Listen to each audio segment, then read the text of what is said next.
State of Florida versus Johnny Vander Couey, case number 2005 CF 298. A majority of the jury, by a vote of 10 to 2, advise and recommend to the court that it impose the death penalty upon Johnny Vander Couey for the murder of Jessica Marie Lunsford.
What's going on, everybody? How you doing today? Here I am in Homosassa, Florida.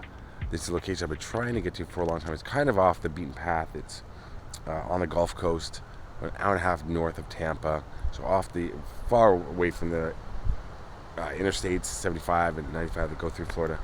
I'm here to do a video that's very, very famous case and a very, very tough case, and the details are horrific, so you know this is a true crime that I'm doing. It involves a child, so I'm just saying right up front, there are some details to this that are very disturbing, very upsetting. Jessica Lunsford, 9 years old, kidnapped, murdered from her home. I was just over at that location. I'm going to cut some shots in there. It is a heartbreaking story, what happened to this little girl. And when you hear the details, if you don't know them already, even if I'm not going to go into very graphic detail, but even just the overview is enough to turn your stomach, and it's absolutely horrific what happened to this little girl. So I'm at the cemetery. I just where Jessica is buried. She's somewhere, I believe, in this section. I just passed the car there, and on the opposite side is Babyland, which I passed, which is where real little ones who didn't make it are buried, and that's just a heartbreaking thing to see. So I've been trying to get to Homosassa for a while to do this case. It's been 3 or 4 years I wanted to do it, and finally here. Jessica was 9 years old. She was living with her father in a trailer park not too far from here, in a double wide, and I'm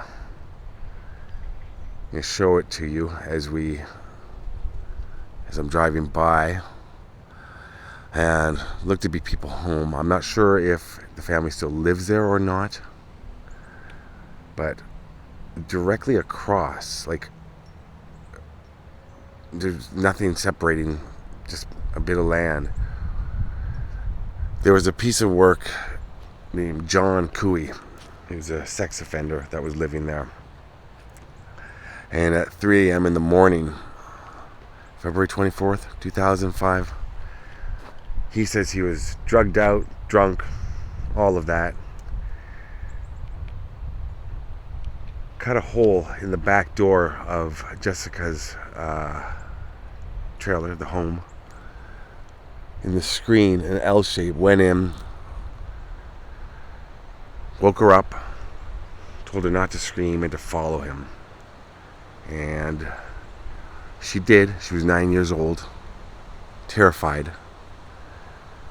followed him back to where he was staying with, I believe, his sister and a few other people. There was like 5 people staying in this small trailer.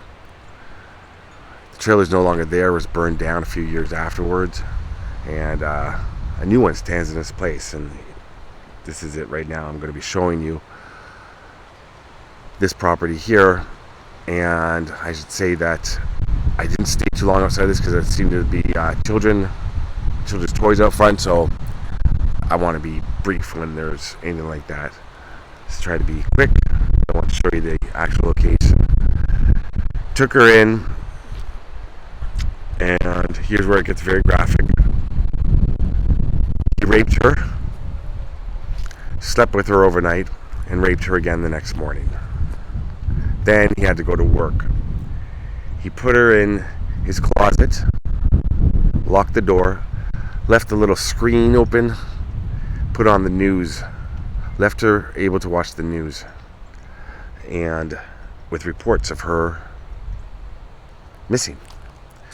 Her father woke up that morning, knew she wasn't there, searched her room, called 911 almost immediately. Here's where it gets crazy. They did not issue an Amber Alert, which is unbelievable to me. They didn't issue an Amber Alert right away because they didn't know if she just wandered off, if she was out playing. The father doesn't know where she is. That should be enough for an Amber Alert, if you ask me.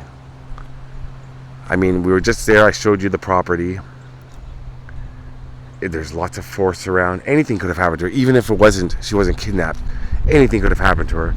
And I just think, why? Issue an Amber Alert right away. Here she is over here. I'm going to get into more of the details now because he fled right afterward. He left her in his closet all day. And he came home and he kept her for a few more days.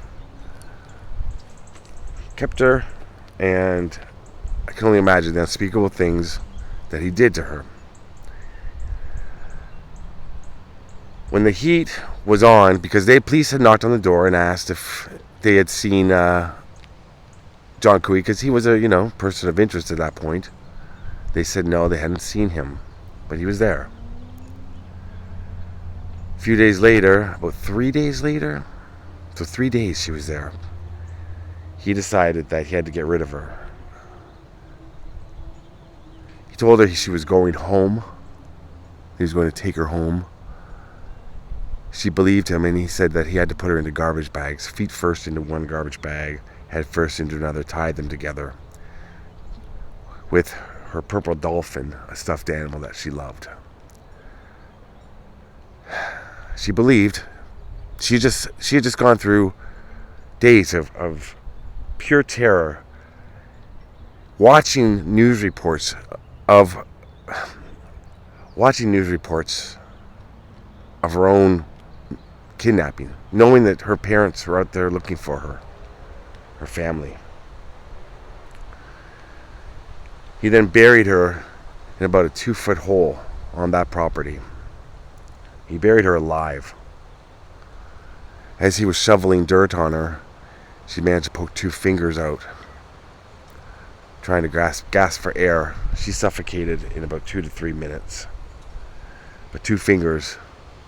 So she fought at the end, trying to get out. He says she had so many chances to escape. He said he left her in the room alone. Left her in the closet without it wasn't a heavy lock, but he left her in the room alone. Went outside. She's 9 years old, she's 9. She's petrified. She's going to do everything you say because she wants to go home. I should mention I'm going all over the place with this as I'm getting a little worked up. Sorry. But, we'll get into what happened to him afterward. Because he fled to Savannah, then Augusta, Georgia. And that's where he was ultimately apprehended.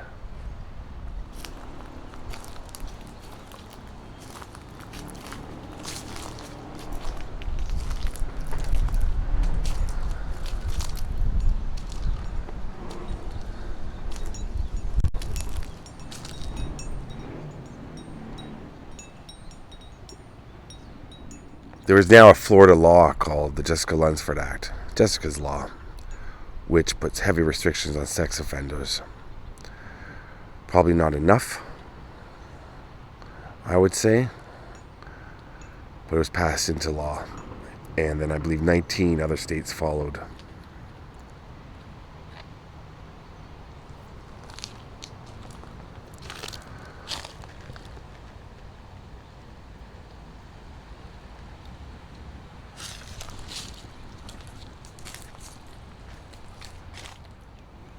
So once he was arrested in Augusta because the secretary of the Salvation Army where he was staying recognized him from news reports because he was a person of interest. The FBI was involved.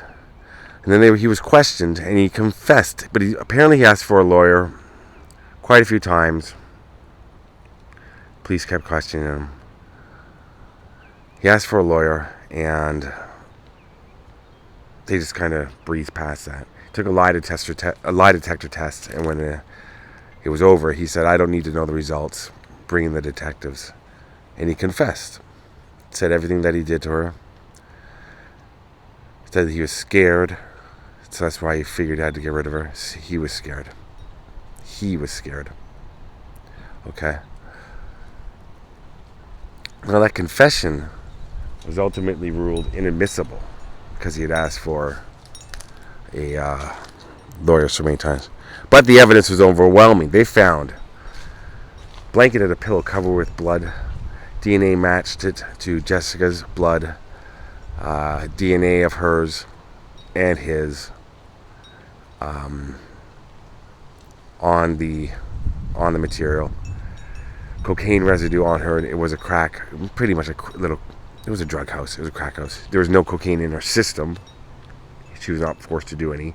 Not something like that, but there was, because of the bed, there was probably cocaine residue got onto her. Her 2 fingers that were sticking on the garbage bags were mummified. She was in quite a state of decomposition. It was three weeks. February in Florida is hot. And she had been sexually assaulted repeatedly. But the coroner did say it was 2 to 3 days. 2 to 3 minutes. I'm so sorry. That it took for her to suffocate as she was clutching her purple dolphin.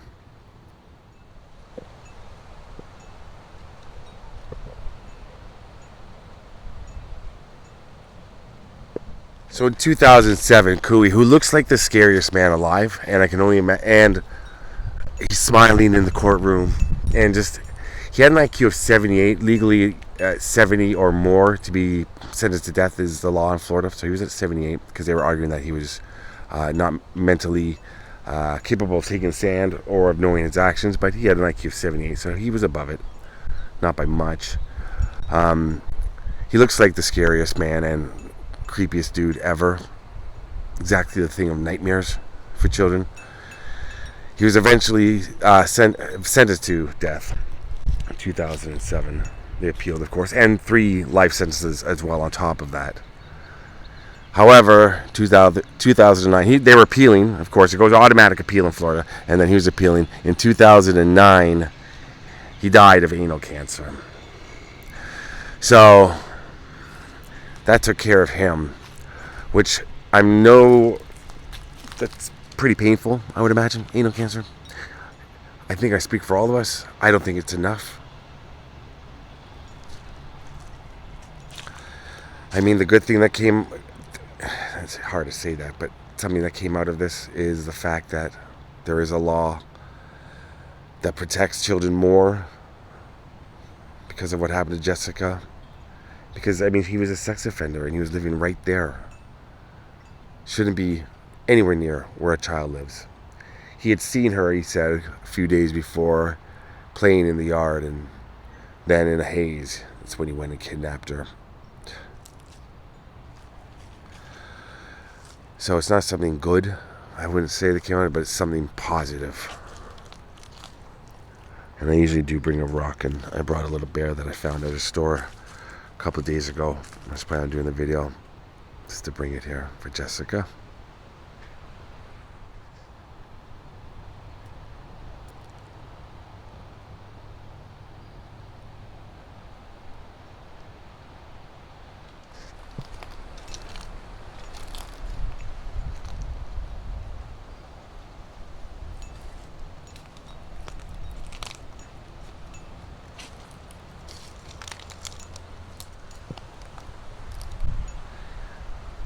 It reads, daughter, Jessica Marie Lunsford, October 6th, 1995, February 24th, 2005. Our beloved angel. And if you look online, some places put her date of death as February 27th, because that would be 3 days later. And she was found, I think I said 3 weeks later. I did say that. But so 3 days, but February 24th, 3 a.m. is when she was taken.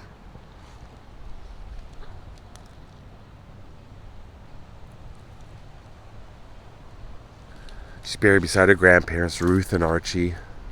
Ruth is still alive, unless I would assume.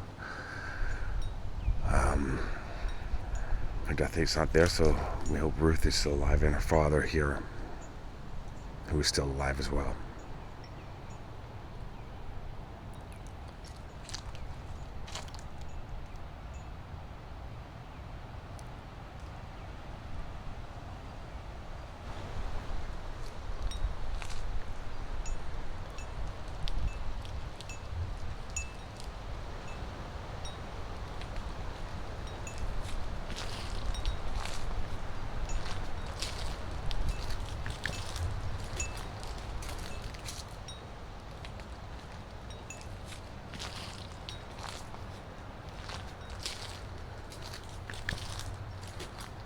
That's the story of Jessica Lunsford.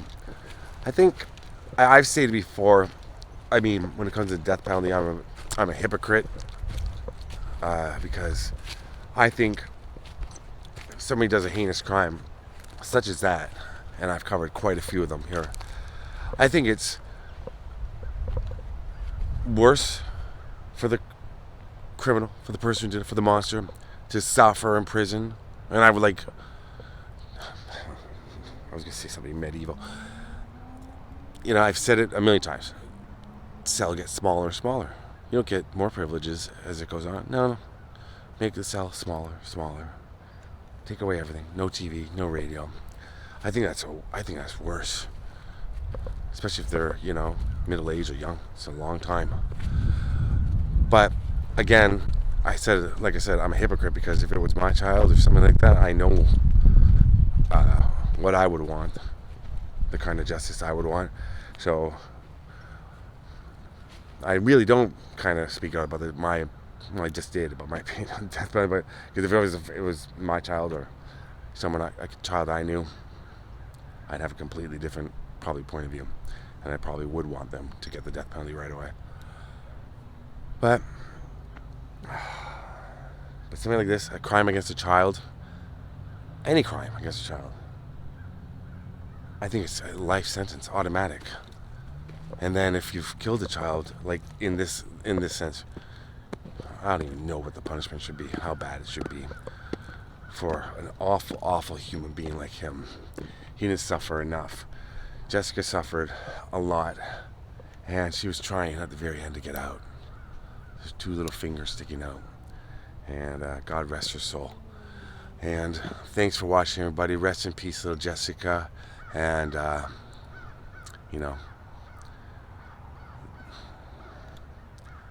guess that's all I want to say. Rest in peace, Jessica.